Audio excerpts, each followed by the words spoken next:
হাই friends, আশা কৰোঁ সকলোৱে ভালে আছে।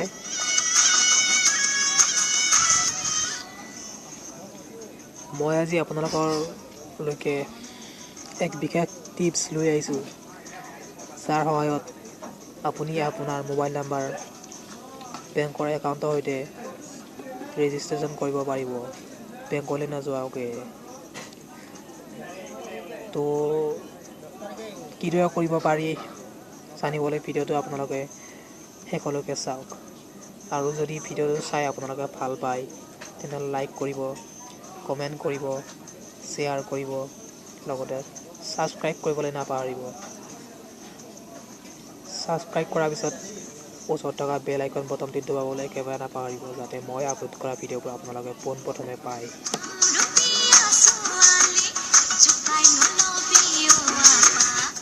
তো বলক ভিডিঅ'টো আৰম্ভ কৰোঁ।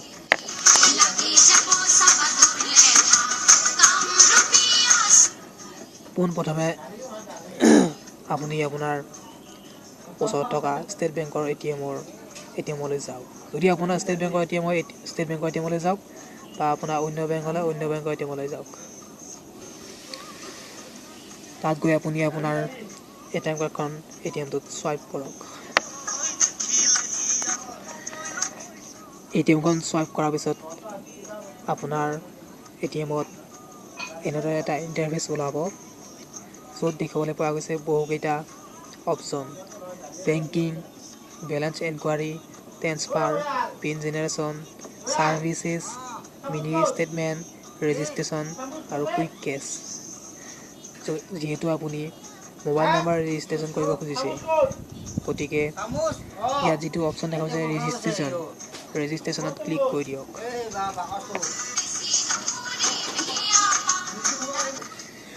ৰেজিষ্ট্ৰেশ্যনত ক্লিক কৰাৰ পিছত আপোনাৰ ইণ্টাৰফেচ এনেদৰে দেখুৱাব, য'ত আপোনাৰ ষ্টেট বেংক একাউণ্টৰ এটিএমৰ পিন নম্বৰটো খুজিব।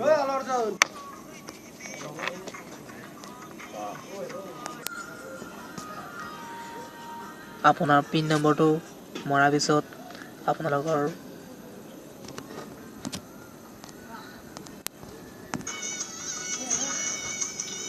ইণ্টাৰফেচ এনেদৰে দেখুৱাব। তাৰপিছত আপোনালোকে যিহেতু মোবাইল নাম্বাৰ ৰেজিষ্ট্ৰেশ্যন কৰিব, গতিকে বাওঁফালৰ পৰা ইয়াত প্ৰথমে যিটো দেখিছে মোবাইল নাম্বাৰ ৰেজিষ্ট্ৰেশ্যন, তাত ক্লিক কৰি দিয়ক। ক্লিক কৰাৰ পিছত আপোনালোকৰ ইণ্টাৰফেচ এনেদৰে দেখুৱাব।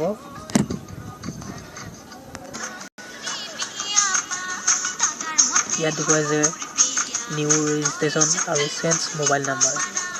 যিহেতু আপোনালোকে অ'ল্ড নাম্বাৰ চেঞ্জ কৰিব বিচাৰিছে, গতিকে আপোনালোকে চেঞ্জ মোবাইল নাম্বাৰত ক্লিক কৰিব লাগিব। তাৰপিছত ইণ্টাৰফেচ এনেদৰে আহিব। তাৰপিছত আপোনালোকৰ যিটো পুৰণা নাম্বাৰ এক্টিভেট আছিলে, সেই নম্বৰটো মাৰিবলৈ ক'ব। আপুনি আপোনাৰ পুৰণা মোবাইল নাম্বাৰটো ইয়াত এণ্ট্ৰি কৰি দিয়ক। তাৰপিছত কাৰেক্ট টিপি দিয়ক।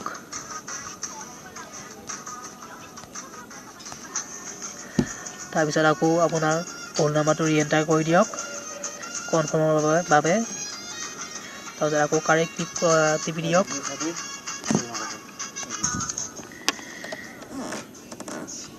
তাৰপিছত আপোনালোকৰ মোবাইল নাম্বাৰ ৰেজিষ্ট্ৰেশ্যনৰ বাবে কিছু সময় ৱেইট কৰিব লাগিব। কিছু সময়ৰ পিছত আকৌ নতুন এখন ইণ্টাৰফেচ আহিব, য'ত আপোনালোকৰ যিটো নতুন নম্বৰ কানেক্ট কৰিব বিচাৰিছে সেইটো তাত ডালিব দিব। তো আপোনালোকে নতুন মোবাইল নাম্বাৰ এটা দি দিয়ক। তাৰপিছত কাৰেক্ট বটন ক্লিক কৰি দিয়ক। তাৰপিছত আকৌ আপোনাৰ নতুন নাম্বাৰটো কনফাৰ্মৰ বাবে ৰিএণ্টাৰ কৰিব লাগিব, সেইটো ৰিএণ্টাৰ কৰি দিয়ক। তাৰপিছত আকৌ কাৰেক্ট বটন টিপি দিয়ক। তাৰপিছত আপুনি কিছু সময় অপেক্ষা কৰিব লাগিব। খন্তেক পিছতে আপোনাৰ মোবাইলৰ নাম্বাৰ ৰেজিষ্ট্ৰেশ্যন ছাকচেছ হোৱা বুলি কনফাৰ্মৰ মেছেজ আহিব আপোনাৰ মোবাইলত। তাৰপিছত আপোনাৰ মোবাইল নাম্বাৰ ৰেজিষ্ট্ৰেশ্যন হৈ যোৱাৰ পিছত 24 আৱাৰ্ছৰ ভিতৰত আপোনাৰ মোবাইল নাম্বাৰ আপোনাৰ নতুন মোবাইল নম্বৰ এটা OTP আহিব, যিটো আপুনি ষ্টেট বেংক শাখালৈ SMS যোগে প্ৰেৰণ কৰিব লাগিব। তাৰপিছত আপোনাৰ 24 ঘণ্টাৰ ভিতৰত আপোনাৰ মোবাইল নাম্বাৰ এক্টিভেট হৈ গৈছে বুলি ছাকচেছ দেখাব। তো আজি ভিডিঅ'টো আছিলে এইখিনিয়েই।